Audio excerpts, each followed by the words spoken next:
संसद सुप्रीम नाही तर या लोकशाहीमध्ये या देशातली जनता सुप्रीम आहे.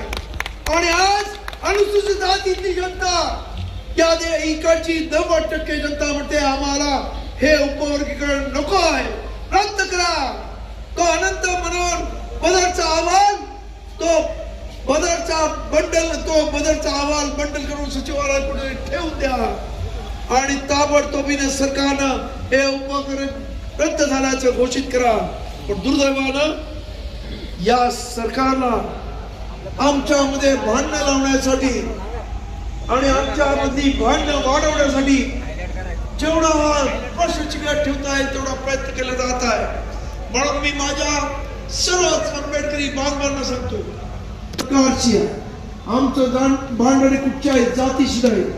कारण जातीतले काही 4-5 लोक कधीही विकत घेता येतात कुठच्याही जातीतले आणि त्यांना एकमेकाविरुद्ध लढवता येतं.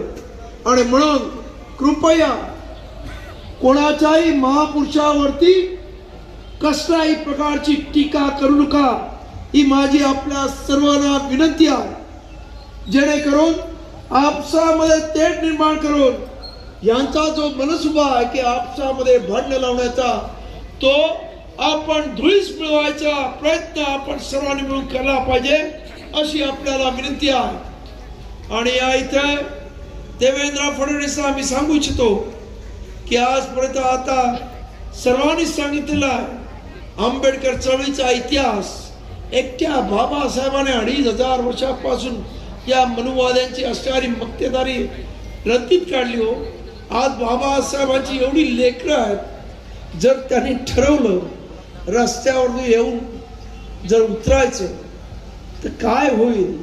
त्यामुळं कृपया गांधी वधाची आठवण करा.